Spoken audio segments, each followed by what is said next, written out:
কেউ কথা রাখেনি। ৩৩ বছর কাটলো, কেউ কথা রাখে না। ছেলেবেলায় এক বষ্টমী তার আগমনী গান হঠাৎ থামিয়ে বলেছিল, শুক্লা দ্বাদশীর দিন অন্তরাটুকু শুনিয়ে যাবে। তারপর কত চন্দ্রভোগ অমাবস্যা এসে চলে গেল, কিন্তু সেই বষ্টমী আর এলো না। ২৫ বছর প্রতীক্ষায় আছি। মামা বাড়ির মাঝি নাদের আলী বলেছিল, বড় হও দাদা ঠাকুর, তোমাকে আমি ৩ প্রহরে বিল দেখাতে নিয়ে যাব। সেখানে পদ্ম ফুলের মাথায় সাপ আর ভ্রমর খেলা করে।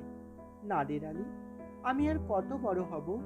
আমার মাথা এই ঘরের ছাদ ফুঁড়ে আকাশ স্পর্শ করলে তারপর তুমি আমায় ৩ প্রহরের বিল দেখাবে? একটাও রয়্যাল গুলি কিনতে পারিনি কখনো। লাঠি লজেন্স দেখিয়ে দেখিয়ে চষেছে লস্কর বাড়ির ছেলেরা। ভিখারির মতন চৌধুরীদের গেটে দাঁড়িয়ে দেখেছি ভিতরে রাস উৎসব।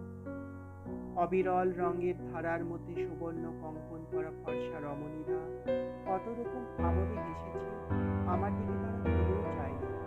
বাবা আমার কাজ ছুঁয়ে বলেছিলেন, দেখিস একদিন আমরা।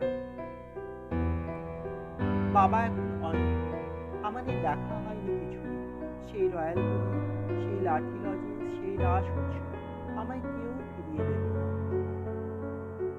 বুকের মধ্যে সুগন্ধি রুমাল রেখে বড়রা বলেছিল, যেদিন আমায় সত্যিকারের ভালোবাসবে সেদিন আমার বুকেও এরকম আতরের গন্ধ হবে। ভালোবাসার জন্য আমি হাতের মুঠোয় প্রাণ নিয়েছি।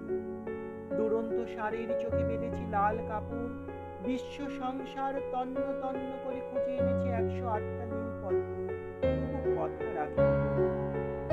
এখন তার বুকে শুধুই মাংসের গন্ধ।